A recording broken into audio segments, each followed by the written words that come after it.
Hi Gopal, welcome to the session today.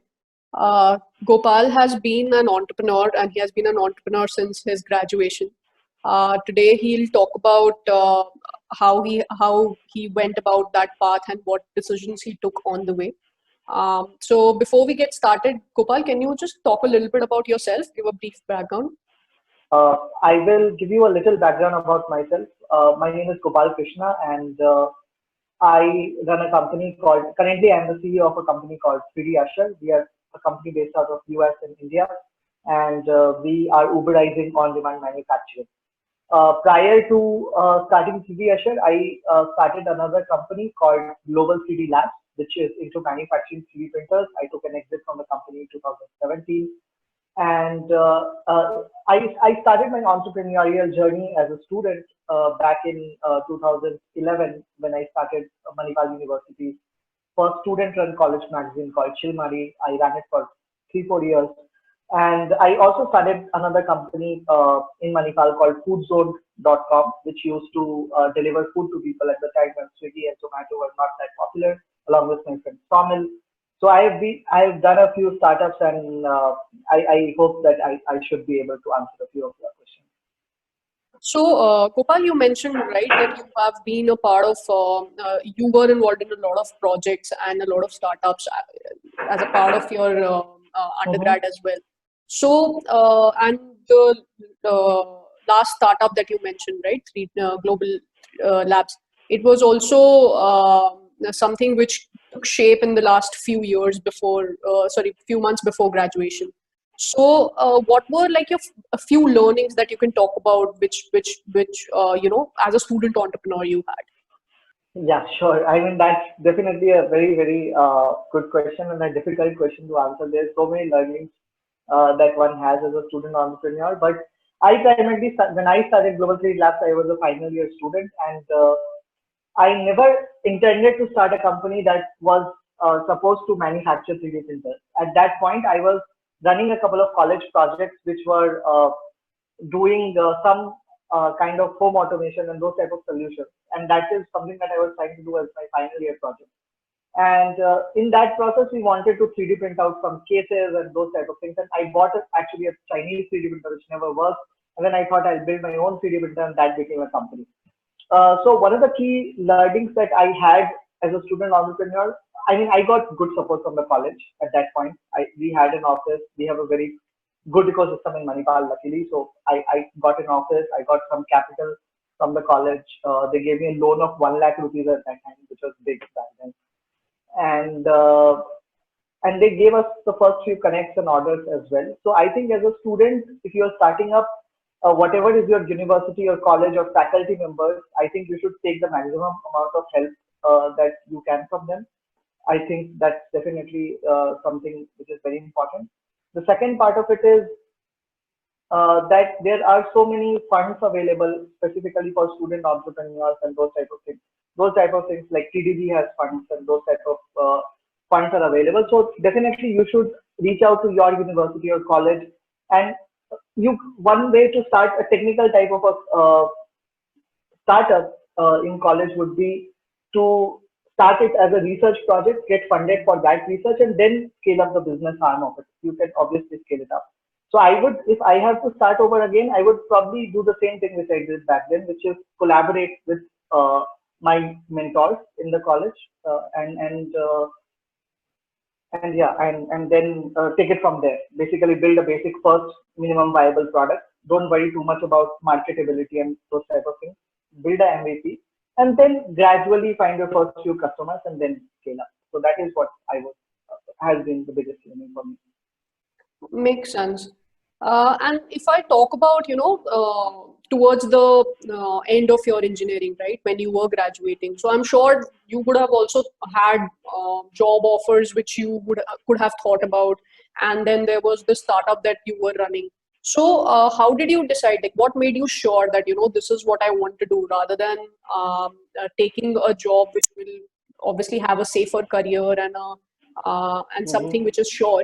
How did you decide that entrepreneurship is something that you want to do? So I got placed in Amazon in college. I always used to think that I will never get placed, but I got placed luckily. And I had an offer that I was supposed to join in July. But 3D, building a 3D printer was my final year project. So I was building it, and while I was building it, I always, because I had done some entrepreneurship beforehand, I always knew that this could be scaled or not. So in my situation, I never really never thought about these things. I just ended up in that situation. So what I did was I had taken up an office. Our startup had graduated from NUTDI, which is our business incubator. So outside of the college, I had taken up a small office in a nearby vicinity, and then I had hired a couple of people who were working for the startup back then. So I really did not have the option to when in July I really did not have the option to go and take a job. I had to do what I was doing because there were people who were already working for the company and I couldn't just leave them. That's one part. I mean, I feel that I ended up there. It was not a thought of thing.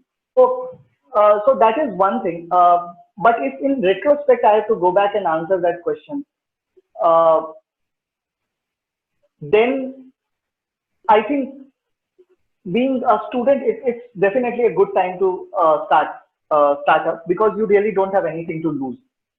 As a student, you have never had the experience of the professional world. So you start a company, and what can happen worst case? I mean, even if you are going and taking a job, so always think of the worst case scenario for you. As a student, you are young, you don't have too many responsibilities, and you might go into a corporate job and work in that job for a couple of years, but eventually you will get fed up, and at some point you will want to uh, uh, get out and do something of your own. Rather than that, doing a startup right after college, definitely you'll make a lot of mistakes. I have personally made a lot of mistakes, but I was young. I did not have too many bills to pay at that point. I just had to take care of myself, and I think that's the case with most of the students. So you are young, you can make mistakes, and people will forgive you for those mistakes as well because you are young. So those type of, so you will never get that time of your life to again start up. And when I started, I was 21 years old when I started full time, obviously after college. Today I'm 28 years old, and that it has been 7 years now. And now I have experience of 7 years into entrepreneurship at 28. So now I have some responsibilities. I have to pay my bills. There is no way. But I've already taken those risks 7 years ago, and I've already had the fair share of a lot of hard times, which any business will have, any kind of entrepreneurship will have.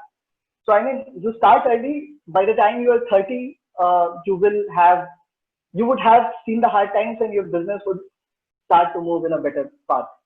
Or even if, let's say, in 7, 8, 10 years, you still want to go back to the corporate world, you still would have those 7, 10 years of entrepreneurial experience, which counts a lot because you have run an organization, you have seen all the moving parts. So even if you go as a corporate, it's the most valuable thing that you can do after college. It's like learn from the world, and there's nobody to protect you like a corporate organization. So I think definitely that's the best time and a good time to start. And there is nothing to lose. I mean, there's nothing to lose, absolutely nothing to lose. So I think definitely people should start up after college if they intend to start up. Makes sense. So I think what I'm hearing from you is that there you can afford to take a risk at this point of time, right? So Yeah. that was something that you decided and you went ahead with. Cool. Yeah. So this brings me to my next question, which was also something that you spoke about, right? That there were people you had hired. So even though there are a lot of people in a startup, but still everyone is doing a lot of things. You are donning multiple hats, right? So what kind of Mhm. roles or responsibilities have you taken up and performed in in your startup? I think the job of an entrepreneur is always to sell. I think that's the most important job that you're doing all the time. And which means that you may necessarily are not selling the product, but you are selling something or the other at some point. Either you are selling a lower salary to your employees, or you are selling uh, your plan to the investors, or you are selling the product, or you are selling something or the other, or you are selling the fact that you are not that inexperienced. So I think at the core of everything, there has been sales. I have only sold for the last 7, 8 years, one thing or the other. I think that's the core thing. But if you talk about the technical things, I think the key functions that an entrepreneur has to function, key functions that the entrepreneur has to participate in. One is finance and compliance.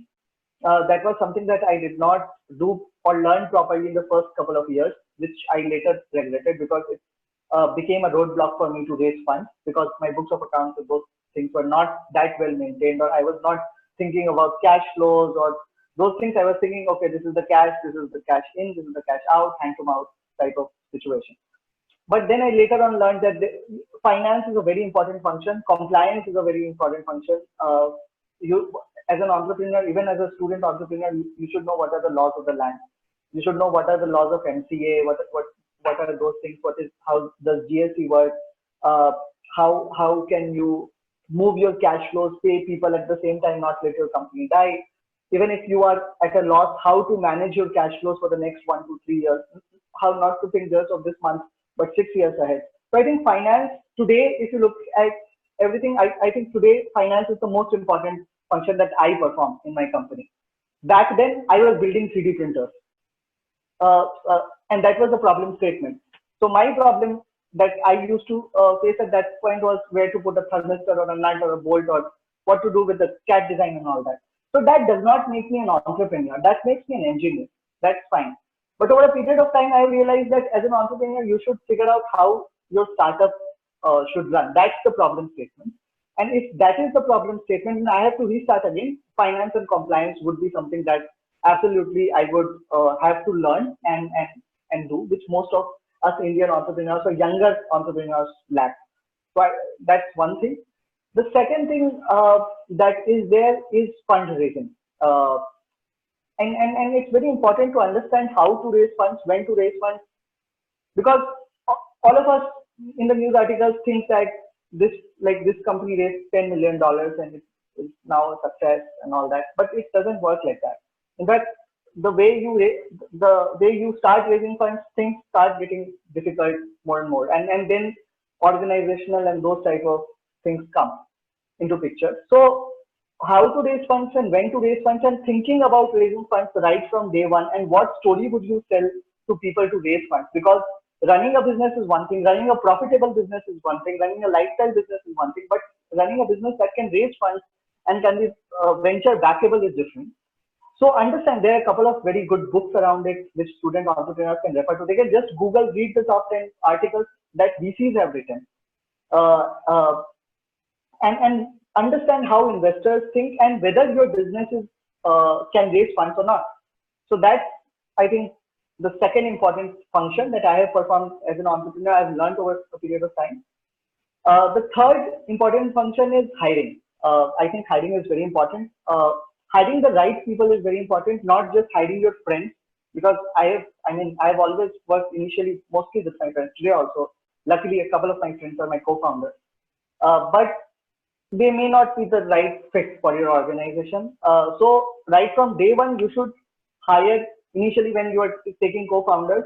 You should take up co-founders that complement your role rather than taking someone who's your friend or who you know, or it's just that. Be very particular about that thing. And the first few employees that I have learned is is is HR. Human resources in startups is very important because you don't have a full-time HR function. So the people, you will have to manage your people. So which means that maybe as a startup you're having cash flow problems and you will not be able to pay in May, but you will be able to pay in August when your bills are coming. So really being upfront about it, really being transparent about it, and being clearly able to communicate that is something that I think is a very important role that I have learned over a period of time and that I do currently. I am very transparent to people. How is their current salary? How it's gonna be in 1 year, 2 years, whatever. What's their variable incentive, and making good plans for people. So that is the third very important function I feel entrepreneurs, and especially student entrepreneurs, because they do not have prior knowledge around it, so they should definitely learn. And the fourth thing is that I have done is constantly, someone who's the CEO or someone who's the entrepreneur in the organization, is to constantly keep updating people and constantly keep sending them updates or whatever is happening, good or bad, but being transparent about it and updating. Even if you had a small investor who put maybe $5,000 in your startup or whatever, but still you have to update them because they can always come back. Even if there is a mentor who is telling you something, you always have to keep sending them updates and all that. That is something that I learned as well. So the fourth part is updation. I think if these four parts are managed properly, I think a startup can run well. So yeah, these would be the four things. And the art of updation and all is also something that one should learn, especially student entrepreneurs, because at a younger age, when I was a little nonchalant about a lot of things. I did not bother to update people, which I feel today is very important, because you cannot work without uh, your ecosystem and all that. So I think one should read about these things. There is plenty of content which is available. I can make a content list available in an email or something that they can go through. Yeah, I think these are the four fundamental functions that one must perform. Sure. So I think you have, as you mentioned, right, you have transitioned from being an engineer to an entrepreneur, and compliance and Yeah. finance, and I would say people management skills are something that play a major role for you now. Cool. So Gopal, you touched upon this, but I want to dive a little bit deeper into this. That entrepreneurship looks very glamorous from the outside, but there are a lot of struggles that come with it, right? There are days when you just feel like nothing is happening. So what motivates you? What brings you to work on those kind of days? So there is a difference from earlier to now. I'll talk about now how I feel first. So, or ideally, how I feel an entrepreneur should feel. See, business is just like doing a job. You are getting a job done, where you are trying to build an organization that is trying to create wealth. So I feel there is nothing emotional about it. Obviously, you are passionate and you want to build an organization and solve a problem and all that. That's fine. That's all that is there. Obviously, that's why you are an entrepreneur. But I think on a day-to-day thing, you should be more focused on your job, which means growth at a 10% rate. And what are the key functions that are required to get that growth done? What is the current cash flow situation? How are you going to survive the company in the wake of COVID? How are you going to update your investors to get capital and all that? So right now, I just think about numbers, mathematics, or you can say, I think everything from a very logical or a data-driven perspective. I don't have any emotion. So even if there is a bad day or a good day, I take it like a job. I'm a professional right now. It's my job as the CEO of the company, and I have to get things moving. So if some employee is coming and shouting at me and saying, "Hey, I am not liking working here," that's fine, because I have to hear that, and that's my job to answer this question, right? So that is how I think right now. I mean, one day where I get a lot of success, and there are some days where there are a lot of failures. I wouldn't say those days are different for me right now, because I'm thinking of a 6 month time frame, that what will happen in January. So whatever is happening every day are just things that have to happen, and I'm already waiting for those things to happen now, right? So this is what is now. Earlier it was all glamour. So when I started up, I mean, I used to get popularity and those type of things. A lot of people used to say, "You're an entrepreneur now." I built the hardware. I got an article in Economic Times. My friend said, "We are so proud of you." So glamour kept me going for a couple of 3-4 years, until I realized that it's just a job. So I wouldn't say that being an entrepreneur is different from being any other professional, a sports person, or somebody who works in an MNC or IT professional, whatever. Everybody is getting a job done, and that's the same thing with an entrepreneur. We are just one more profession. But yes, for younger people, glamour is a very important uh, has an important role to play, and I think it should be like that, because when you're young, there's a lot of energy and all that.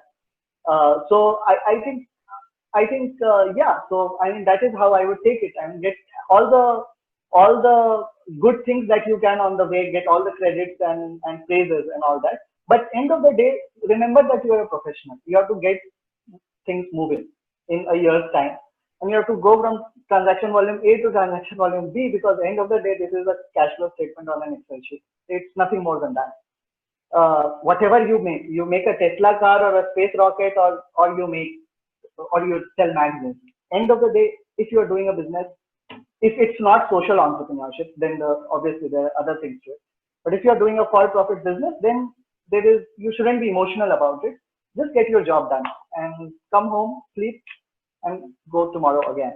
And simple day, like singular days should not determine how your mood is gonna be. If 6 months or 1 year failures happen, then obviously, I mean, you should think about it and be sad or happy about it and all that.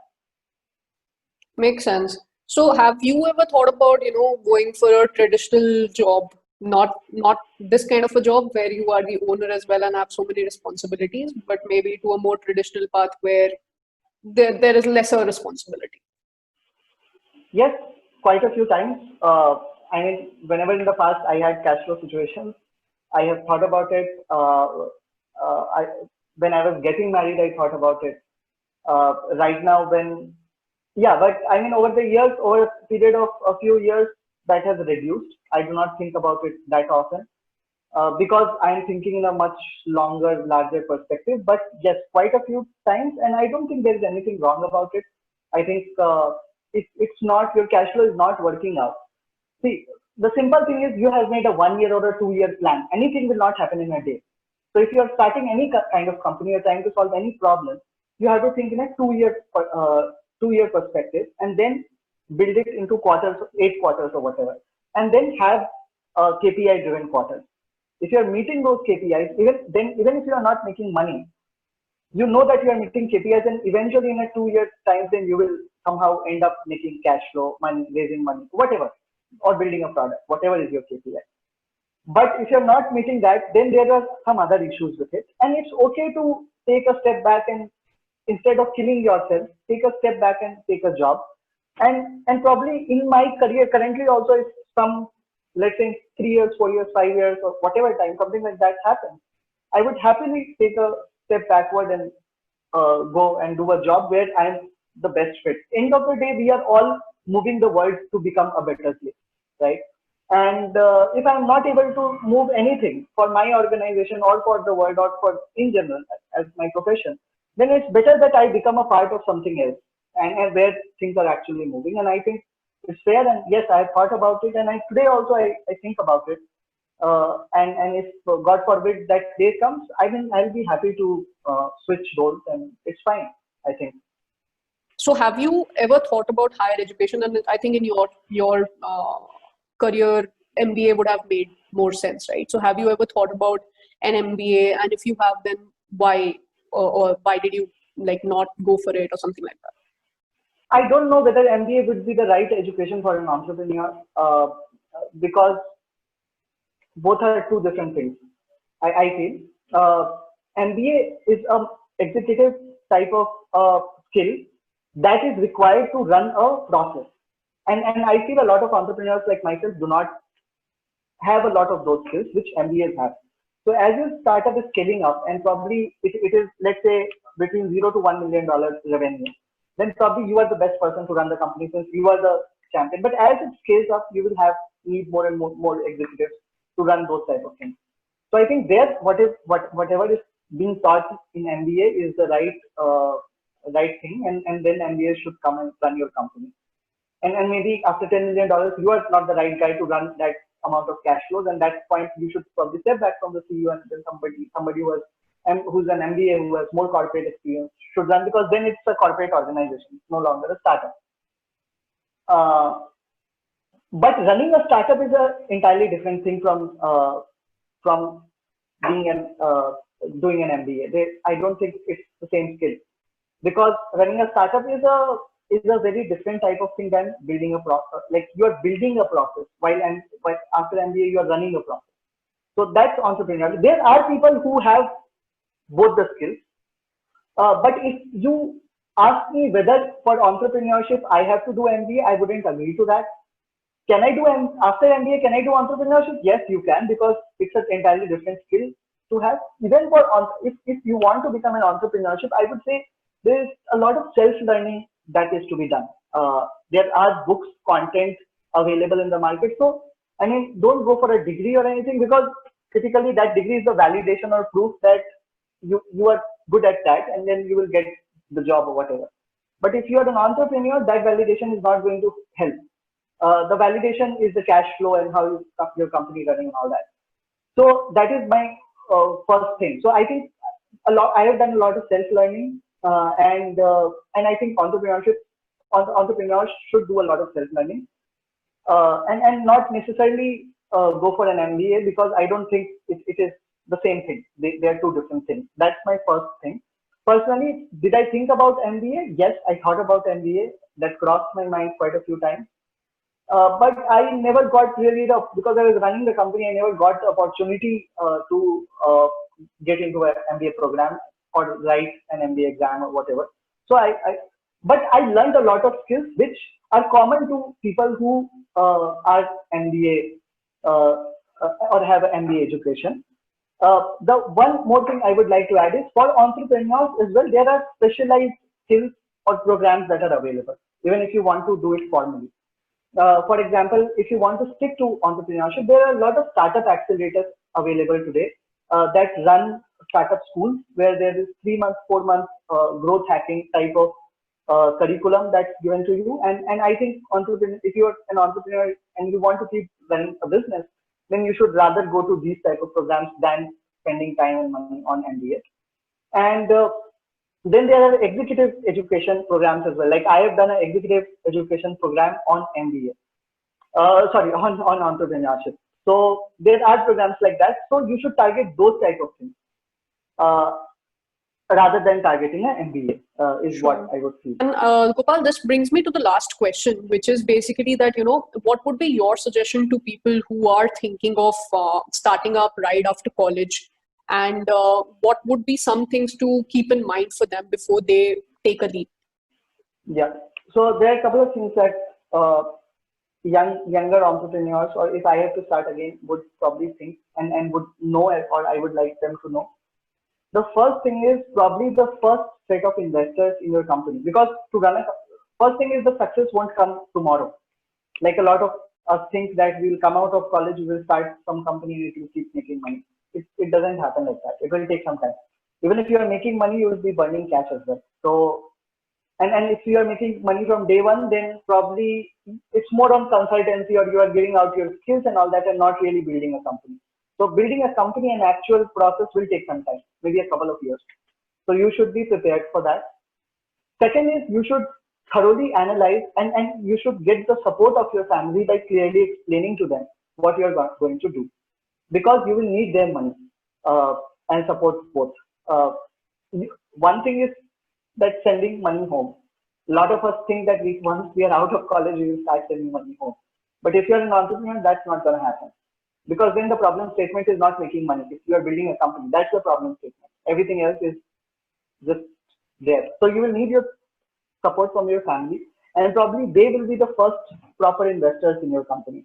Because if you cannot convince your family or your mentors or your college or your institution to put 10, 20, 30, 40 lakhs in your company, then you're definitely not going to go to angel investors and convince them that they'll put a crore. So that's not going to happen. So you should absolutely have the support of your family.